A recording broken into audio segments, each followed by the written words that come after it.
अस्सलाम वालेकुम। कैसे हैं जनाब? आज जो हमारा लेक्चर है वो इफ़ स्टेटमेंट के बारे में है और ये लेक्चर बहुत ही आप गौर से इसको देखें और इसको समझें, इसलिए कि इसका बहुत इस्तेमाल है इफ़ स्टेटमेंट का प्रोग्रामिंग की लैंग्वेज में। देखें इफ़ स्टेटमेंट किसको कहते हैं। An if statement is a conditional statement in Python that allows you to execute a block of code if certain condition is true. इसका मतलब यह है कि इफ़ स्टेटमेंट जो है, इफ़ वो एक कंडीशनल स्टेटमेंट है। अगर कंडीशन ट्रू होगी तो ये अलाउ करेगी उस ब्लॉक को कि वो एग्जीक्यूट हो जाए। और अगर ये इफ़ स्टेटमेंट जो होती है, अगर ये ट्रू ना हो तो वो कोड, फिर वो जो ब्लॉक ऑफ कोड है वो एग्जीक्यूट नहीं होगा। देखिए मैं आपको मिसाल से समझा देता हूँ। इफ़ की शुरुआत होती है इफ़ लिखने से, ठीक है। इफ़ और फिर यहाँ पे होती है कंडीशन। अगर ये कंडीशन ट्रू हो गई तो नीचे एक ब्लॉक होगा, एक जो भी कुछ होगा तो वो एग्जीक्यूट हो जाएगा। आपने जो भी ये चीज़ लिखी होगी इस ब्लॉक में तो ये एग्जीक्यूट हो जाएगी। अगर ये कंडीशन ट्रू नहीं होती तो ये वाला ब्लॉक फिर एग्जीक्यूट नहीं होगा, प्रोग्राम उसको स्किप कर देगा, ठीक है। चलिए मैं समझा देता हूँ प्रोग्रामिंग के थ्रू आपको। मैं कहता हूँ कि एज एक वेरिएबल है और उसको मैं इनपुट देता हूँ इंट इनपुट एंटर एज। अब ये एक स्ट्रिंग यहाँ से मैं एंटर करूँगा और वो इंट में तब्दील हो जाएगा। टाइप कास्टिंग में आपने पढ़ा है, वो इस वेरिएबल में स्टोर हो जाएगा। अब इस एज को मैं इफ़ के थ्रू चेक करूँगा। इफ़ एज जो भी मैंने दिया है ग्रेटर देन या इक्वल टू 18 है, ये डबल कोलन आपने डाल दिया तो ये कंडीशन मैंने लिख दी। अगर एज ग्रेटर है या इक्वल है 18 के, जो मैंने यहाँ पे एंटर की होगी, तो मुझे प्रिंट कमांड एग्जीक्यूट करके दे दो कि आई एम अडल्ट, ये एग्जीक्यूट हो जाएगा। चलें इस प्रोग्राम को हम रन करते हैं। यहाँ से रन किया इसको, यहाँ पे इसने मुझसे एज मांगी, एज मैंने दे दी 19 एज, जैसी आई एम अडल्ट। चेक कर लिया आपने ना। If age is greater than 18 तो ग्रेटर देन 18 से बड़ा है। जैसे ये मैंने एंटर किया तो ये वेरिएबल जो चेक हुआ यहाँ पे, तो इसने इस कोड को, यहाँ पे जितने भी कोड में अगर मैं दूसरा भी लिख दूँ यहाँ पे प्रिंट सक्सेसफुल, तो ये भी एग्जीक्यूट। जितनी भी आपने प्रोग्रामिंग यहाँ पे नीचे इस कोड में की होगी, जितनी चीज़ें भी लिखी होंगी, वो सारी की सारी एग्जीक्यूट हो जाएंगी। मैं फिर इसको रन करता हूँ। अब मैं यहाँ पे एज दे देता हूँ 18। देखिए आई एम अडल्ट और सक्सेसफुल, ये दोनों चीज़ें यहाँ पे एग्जीक्यूट हो गई इस कोड में, ठीक है। ये आपको समझ में आ गया। अब इसके बाद ये दूसरी जो है, इसको नीचे कर मैं थोड़ा। Condition is an expression that evaluates to either true और फॉल्स। ये वाली कंडीशन जो है ये एक एक्सप्रेशन है, ये आइदर ट्रू होगी या फॉल्स होगी। दो ही कंडीशन होगी, या ये ट्रू होगी या फॉल्स होगी। अगर ट्रू होगी तो ये वाला कोड एग्जीक्यूट हो जाएगा, ये वाला। अगर ये ट्रू नहीं होगी तो ये वाला कोड नहीं एग्जीक्यूट होगा। चलें हम चेक कर लेते हैं। ट्रू वैल्यू नहीं देते इसमें, ठीक है। मैं यहाँ पे देता हूँ 12। देखिए इसने कुछ भी प्रिंट नहीं किया, ये सीधा प्रोग्राम निकल गया यहाँ से, ये भी वाज़ेह हो गया। If the condition is true, the code inside the block will be executed. Otherwise, it will be skipped. ये सारा हमने प्रैक्टिकल कर लिया। You can also use else and elif statement specify additional conditions.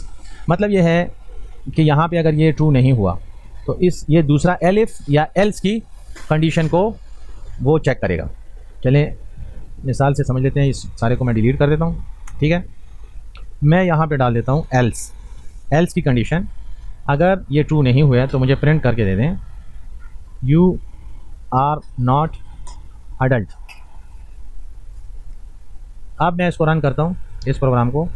यहाँ पे मैंने 12 दिया, जैसे ही मैंने ये एंटर किया तो देखें यहाँ पे यू आर नॉट अडल्ट, ये वाली जो ब्लॉक ऑफ कोड है, ये एल्स वाली स्टेटमेंट चल गई, ठीक है। अब मैं कहता हूँ कि इसमें एक और कंडीशन भी होनी चाहिए। मैं यहाँ पे देता हूँ कि एल इफ़, अगर ये 18 से वो है 0 से नीचे है, elif age is less than या इक्वल टू 0 है तो प्रिंट कर दो यू आर नॉट बॉर्न, अभी आप पैदा ही नहीं हुए, ठीक है। ये मुख्तलिफ़ किस्म की कंडीशंस मैं आपको समझा रहा हूँ। अब यहाँ पे मैं एज एंटर कर देता हूँ, ठीक है। मैं लिख देता हूँ 0, यू आर नॉट बॉर्न। -1 भी लिख सकता हूँ। तो इसने ये कंडीशन वो कर दी, एग्जीक्यूट कर दी, इसको भी स्किप कर दिया। यहाँ पे जब मैंने 0 दिया, 0 यहाँ पे स्टोर हो गया। इस कंडीशन के साथ चेक किया, अगर 0 ग्रेटर देन है 18 से नहीं है, ये वाले कोड एग्जीक्यूट नहीं हुआ। एलिफ 0 ग्रेटर देन या इक्वल टू 0 है तो ये कंडीशन ट्रू हो गई, और जैसी ट्रू हुई तो इसने ये एग्जीक्यूट कर दिया। और जब ये एग्जीक्यूट हो गया तो एक ही कोड, सिर्फ एक ही ब्लॉक एग्जीक्यूट होगा इफ़ और एलिफ या एल्स में, या ये वाला होगा, या ये वाला कोड होगा, या ये वाला होगा। ठीक है। अच्छा, इसमें एक और कंडीशन भी हम दे देते हैं, elif age is equal to, जो बिल्कुल बराबर हो जाए 100 के, तो प्रिंट कर दें you have completed century in age. Hurray. अब अगर मैं यहाँ पे देखें, इसको समझने की कोशिश करें, यहाँ पे ज़रा टेक्निकल मसला आ गया। अगर मैं यहाँ पे अब एज दे देता हूँ 100, तो इसने ये वाला कोड एग्जीक्यूट कर दिया। देखिए यहाँ पे 100 आया, age greater than and equal to 18 है, तो ग्रेटर देन तो 18 है। ये वाला कोड जैसे ही ब्लॉक एग्जीक्यूट हो गया, इसने और ब्लॉकों को एग्जीक्यूट करने की जहमत गवारा नहीं की और निकल गया। अब हमारी तो ये कंडीशन भी ट्रू है, ये कंडीशन भी ट्रू है, लेकिन ये एग्जीक्यूट ही नहीं हुई। तो इसके लिए हम क्या करेंगे, इसके लिए यहाँ पे हम एक एंड लगाएंगे, लेकिन वो अभी मैं आपको नहीं सिखाऊंगा, वो बाद में सिखा दूंगा। अभी हम सिर्फ ये करते हैं आपको समझाने के लिए मैं, कि असल में प्रोग्राम स्टेप बाय स्टेप कैसे कंडीशंस को चेक करता है। इस 100 को मैं ऊपर कर देता हूँ यहाँ पे, और यहाँ पे पहले आपने इफ़ लिखना है, ठीक है, और इसको यहाँ पे एल कर दें, एल एफ कर देना। अब ये दूसरी कंडीशन होगी, वो पहली हो गई। जैसे ही मैं एग्जीक्यूट करता हूँ, अब यहाँ पे मैं 100 देता हूँ, you have completed century in age hurray, तो इसने ये वाली कंडीशन ट्रू हो गई है और इसको एग्जीक्यूट कर दिया है। तो देखें, कंडीशन हमेशा जो भी होती है वो ऊपर से टॉप टू डाउन, यहाँ से स्टेप बाय स्टेप इस तरह जाती है। ठीक है। तो और दूसरी ये है कि ये इक्वल तो जो हो जाए ना बिल्कुल, तो इसका मतलब है कि बराबर। ये असाइनमेंट ऑपरेटर नहीं है, ये असाइनमेंट ऑपरेटर नहीं है, ये बिल्कुल बिल्कुल इक्वल हो जाए तो उसके लिए ये इस्तेमाल होता है। ठीक है, ये वाली कंडीशन। तो उम्मीद है आपको ये लेक्चर बहुत अच्छे से समझ में आ गया होगा, और मेरे साथ जुड़े रहिए। इंशाल्लाह मज़ीद प्रोग्राम भी करते रहेंगे। मेरे चैनल को सब्सक्राइब कीजिए और बेल आइकॉन को प्रेस कीजिए ताकि आइंदा आने वाली तमाम वीडियोस आप तक पहुंच सकें। शुक्रिया।